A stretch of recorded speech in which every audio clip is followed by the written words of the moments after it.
အဲ့ဒီလူအလုပ်ထွက်သွားတဲ့အခါသူ့သမီးကအဲ့ဒီမနက်မှာငါးရှစ်ကောင်စားခဲ့တာကိုရုတ်တရက်တွေ့ရှိလိုက်ရတယ်ဒါကသူ့ကိုတခုခုမားနေပြီလို့ချက်ချင်းခံစားမိစေခဲ့တယ်ဘာလို့လဲဆိုတော့သူ့မှန်ညံထဲမှာသူ့သမီးကငငယ်ကလေးကငါမကြိုက်ခဲ့လို့ပါအဖွားဖြစ်သူကလည်းတခုခုထူးခြားနေတာကိုတတိထားမိခဲ့တယ်အစပိုင်းမှာတော့အဲ့ဒီလူကသူ့သမီးကအစားအသောက်ကိုပဲတောင်းတနေရလို့ထင်ပြီးတိတ်ပြီးအလေးနဲ့မထားခဲ့ဘူးဒါပေမဲ့အဲ့ဒီညသူအိမ်ပြန်ရောက်လာတဲ့ခါမှာတော့သူ့သမီးကလူတစ်ယောက်ပြောင်းသွားတယ်လို့ဖြစ်နေတာကိုတွေ့လိုက်ရတယ်သူကသူ့သမီးကိုအိမ်စာပြီးပြီလားလို့ရိုးရိုးလေးမေးလိုက်တယ်ကောင်မလေးကမျက်နှာမဲရွက်ပြပြီးသူ့ကိုဆဲဆိုပါတော့တယ်သူ့ရဲ့တန်တရားတွေကိုအတီးပြုတ်ဖို့အတွက်ညဘက်မှာသူ့သမီးနှစ်နှစ်ချာချာအိပ်ပျော်နေတော့မိုက်ကသူမရဲ့အိတ်ခမ်းထဲကိုတိတ်တဆိတ်ဝင်သွားခဲ့တယ်သူမကိုလွှမ်းခြုံထားတဲ့ဆောင်းကိုဖယ်လိုက်ပြီးသူမရဲ့ခြေတလုံးသားတွေကိုဖြည်းဖြည်းချင်းစစ်ဆေးကြည့်ရှုခဲ့တယ်တကယ်ပဲသူကသူမရဲ့ခြေထောက်တွေပေါ်မှာပြီးဖို့အနာတွေဖြစ်ပေါ်နေတာကိုတွေ့ရှိခဲ့တယ်ဒါပေမဲ့သူကဒီကိစ္စကြောင့်ဆက်ရှုပ်ထွေးနေတော့မှာပဲကောင်မလေးကရုတ်တရက်နိုးလာပြီးသူ့ဖေကိုလူဆိုးတယောက်လို့အထင်မှားသွားခဲ့တယ်သူ့သမီးရဲ့မိကုံးထုံးမှုနဲ့ရင်ဆိုင်ရတဲ့အခါမိုက်ကဘလို့တုတ်ပြန်ရမှမသိခဲ့ဘူးဒါပေမဲ့နောက်တစ်စက္ကန့်မှာပဲကောင်မလေးကစိတ်ခံစားမှုပြင်းထန်လာပြန်တယ်ဒီမြင်ကွင်းကအဖေဖြစ်သူကိုကြောက်လန့်သွားစေခဲ့တယ်သူကသူ့သမီးကိုနှဆိုးပုတ်ကတ်နေပြီလို့ခံမှန်းခဲ့တယ်သူ့သမီးရဲ့ဘေးကင်းလုံခြုံမှုအတွက်မိုက်ကနောက်တစ်နေ့မနေ့စောစောမှာပဲအောက်လန်းဆရာတယောက်ကိုပင့်ဖိတ်ခဲ့တယ်အောက်လန်းဆရာကအိမ်ထဲကစားပွဲကိုကြည့်ပြီးနောက်မှာတခုခုမားနေပြီဆိုတာကိုချက်ချင်းအာရုံခံမိလိုက်တယ်ပြီးတော့သူကအိမ်ဝင်းထဲကိုရှောက်သွားပြီးလေကျုံလိုက်တယ်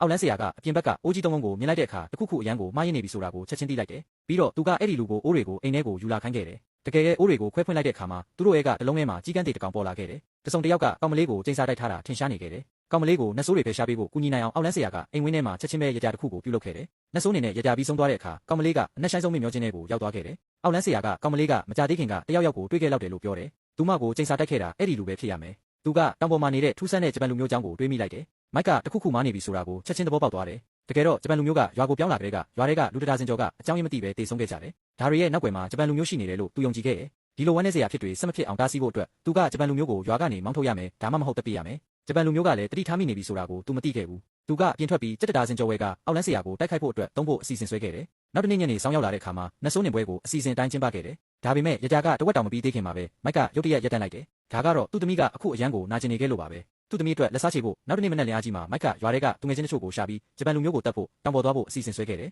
ဒါပေမဲ့သူတို့ရောက်သွားတဲ့ခါမှာတော့နေရာကပျက်စီးနေပြီးဂျပန်လူမျိုးကိုလည်းရှာမတွေ့ခဲ့ဘူးသူတို့တွေစိတ်ရှုပ်ထွေးနေတော့မှပဲပြန်လဲရှင်တန်လာတဲ့အလောင်းတစ်လောင်းကသူတို့စီကိုရှောက်လာခဲ့တယ်တကယ်တော့ဒီအလောင်းကိုအဲ့ဒီလူကြီးကပြန်လဲတက်သွင်းထားတာပါရည်ရွယ်ချက်ကတော့သူတို့ကိုဖယ်ရှားပစ်ဖို့ပါပဲမိုက်မှာရွေးချယ်စရာမရှိတော့ပဲကြောက်တုံးတုံးကိုကောက်ပြီးသူ့ကိုပစ်ပေါက်လိုက်တယ်လူကြီးကဒါကိုမြင်တော့အရန်ကြောက်ပြီးထွက်ပြေးသွားခဲ့တယ်မိုက်ကသူ့ကိုတတိထားမိနေပြီဆိုတာကိုသူမသိခဲ့ဘူးသူ့တက်ကိုကယ်ဖို့အတွက်လူကြီးကနောက်ဆုံးမှာ6ကန်းပါအောက်မှာပုံနေခဲ့တယ်ကံကောင်းလို့သာသူကလိုက်ဖမ်းမှုကနေလွတ်မြောက်ခဲ့တာပါလူကြီးကိုရှာမတွေ့တာကြောင့်မိုက်ကသူ့ညီကိုတွေနဲ့အတူထွက်ခွာသွားရုံကလွယ်ပြီးတခြားနေမရှိခဲ့ဘူးဒါပေမဲ့သူတို့ပြန်လမ်းမှာရုတ်တရက်မိုးသိထန်စွာရွာချလာခဲ့တယ်ပြီးတော့လူကြီးက6ကန်းပါကနေရေနဲ့အတူမျောပါလာပြီးမိုက်ရဲ့ကားပေါ်ကိုတိတ်တိတ်ကျလာခဲ့တယ်မိုက်ကတော့လူကြီးကနောက်ဆုံးမှာသူတို့လက်ချက်နဲ့ပဲတေဆုံးသွားလိမ့်မယ်လို့ဘယ်တော့မှမမျှော်လင့်ခဲ့ပါဘူး